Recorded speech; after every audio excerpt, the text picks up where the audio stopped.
বাবারা আশা করি ভালো আছো। তোমাদের মানে রাসায়নিক পরিবর্তনের উপর 10 মিনিট এমসিকিউ তোমরা চেয়েছিলে। 10 মিনিটের মধ্যে খুব সহজে আমাদের রিভিশনটা হয়ে যাবে। জাস্ট এগুলা শুনে যাও, পরীক্ষার হলে দাগায় দিয়ে আসবা। পিডিএফ আমি কমেন্ট বক্সে দিয়ে দিচ্ছি। তো দেখো, প্রথম প্রশ্ন, সবুজ রসায়নের মূল নীতি কয়টা?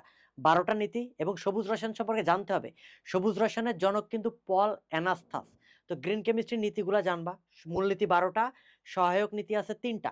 পরীক্ষায় আসে গ্রিনার পদ্ধতির উদ্দেশ্য কি? এটা হচ্ছে দূষক ক্লোরিনকে অপসারণ।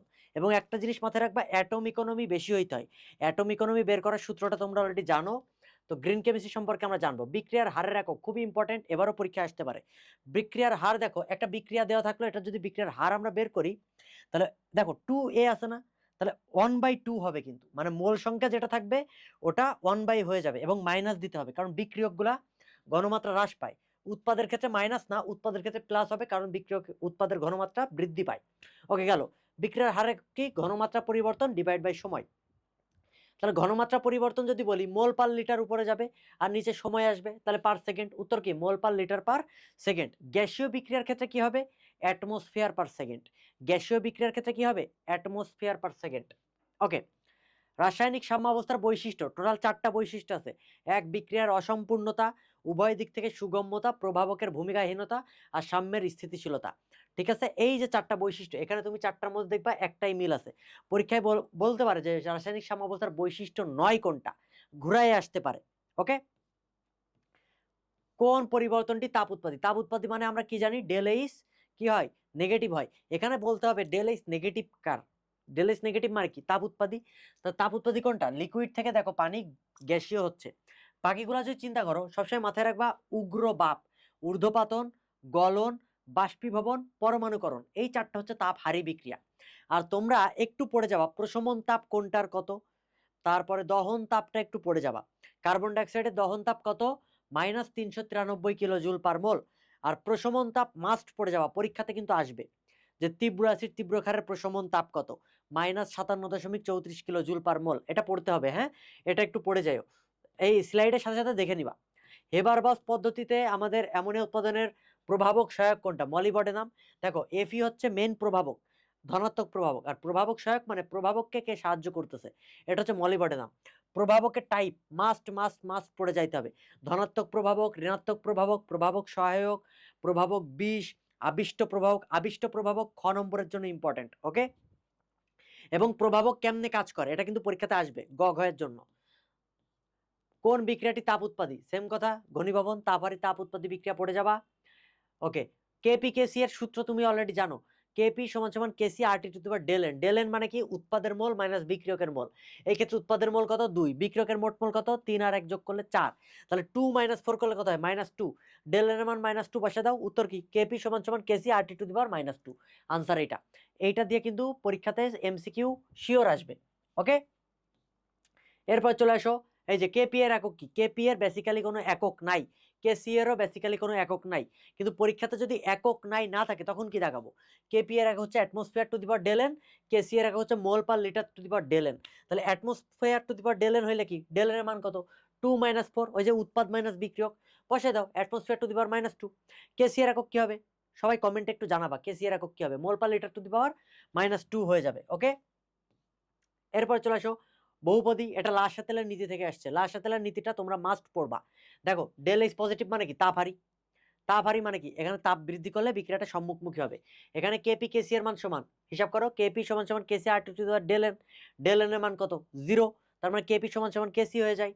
আচ্ছা, সাম্যাবস্থার উপর চাপের কোনো প্রভাব নেই, যেহেতু বিক্রিয়ক এবং উৎপাদের মোল সংখ্যা সমান, তাই চাপের কোনো প্রভাব নাই। উত্তর কি? তিনোটাই কারেক্ট। 25 ডিগ্রি সেলসিয়াস তাপমাত্রায় পানির আয়নিক গুণফল কত? 1 × 10⁻14। আয়নিক গুণফল কি? এই যে 1 × 10⁻14। এই ক্ষেত্রে কি মনে রাখবা? 25 ডিগ্রি সেলসিয়াস তাপমাত্রায় হাইড্রোজেন আয়নের ঘনমাত্রা এবং হাইড্রোক্সিল আয়নের ঘনমাত্রা সমান, সেটা কত? 1 × 10⁻7। এই কারণে এই দুইটা গুণ করলে 1 × 10⁻14 হয়, যেটা পানির ক্ষেত্রে 25 ডিগ্রি সেলসিয়াস তাপমাত্রায় আয়নিক গুণফল। Got it? এইখান থেকে অ্যাকচুয়ালি পিএইচটা পাই। পিএইচ এবং পিএইচ যোগ করলে 14 হয়। নিরপেক্ষ পানির পিএইচ 7। এটা আমরা এইখান থেকেই পাই। ওকে। এই যে সেম কোশ্চেন, পানির আয়নিক গুণফল এত হইলে এই স্থিরের ঘনমাত্রা কত? অলরেডি মুখস্থ হয়েছে 10⁻7। পানির মোলারিটি কত? পানির মোলারিটি পরীক্ষাতে আসে 55.5 মোলার। এটা কমেন্টে সবাই লিখে ফেলবা। পানির মোলারিটি কত? 55.5 মোলার। এরপরটা আসো, কোন অ্যাসিড শক্তিশালী? তুমি জানো এখানে হাইড্রাসিড আছে, হাইড্রাসিডের ক্ষেত্রে কি দেখি অ্যানায়নের আকার বড়, যার অ্যানায়নের আকার বড় সে শক্তিশালী। সো অ্যাসিডের শক্তিমাত্রা মাস্ট মাস্ট মাস্ট পড়তে হবে, পরীক্ষাতে আসবেই, অ্যাসিডের শক্তিমাত্রা পড়ে যাবা। অসওয়াল্ডের লৌহকরণ সূত্র কি? Alpha is proportional to 1/√c, সেখান থেকে আসে alpha is equal to √Ka/c। এই ক নম্বর হচ্ছে আনসার, বোঝা গেছে? বাইসালফেটের অনুবন্ধী অম্ল কি? অনুবন্ধী অম্ল মানে কোন একটা ক্ষার একটা প্রোটন ত্যাগ করার পরে যেটাতে পরিণত হয়, এই যে একটা প্রোটন গ্রহণ করছে, একটা প্রোটন গ্রহণ করার পরে যেটাতে পরিণত হয়েছে সেটা তার অনুবন্ধী অম্ল। তাহলে অনুবন্ধী অম্ল কি? দেখো বাইসালফেট একটা প্রোটন গ্রহণ করছে, সালফিউরিক অ্যাসিড হয়েছে, এটা অনুবন্ধী অম্ল। যদি অনুবন্ধী ক্ষার বলতো তাহলে একটা প্রোটন ত্যাগ করাই দিবা, ত্যাগ করলে যেটা পরিণত হবে সালফেট আয়ন, এটা তার অনুবন্ধী ক্ষার। তাহলে অনুবন্ধী অম্ল ক্ষার এটা পারতেই হবে। ওকে, পিএইচ বের করা, দেখো পিএইচ সমান যেমন কি -log H+ আয়ন, এখানে সালফিউরিক অ্যাসিড আছে, সালফিউরিক অ্যাসিড আমরা জানি দ্বিক্ষারকীয়, অর্থাৎ দুইটা হাইড্রোজেন দেয়, এই কারণে এটার সাথে কিন্তু 2 গুণ করতে হবে, এটা HCl না, এই কারণে 1 গুণ করলে হবে না, যেহেতু সালফিউরিক অ্যাসিড তাই 2 গুণ করতে হবে। পিএইচ কত? 1। ওকে, তো আমরা এটাতে পিএইচ যদি 1 পেয়ে যাই, এটাতে আবার সেম কোশ্চেন বলছে পিওএইচ কত, তাহলে কি করব? 14 থেকে মাইনাস করে দেব, 14 থেকে মাইনাস করলে পিওএইচ পেয়ে যাব, বোঝা গেছে?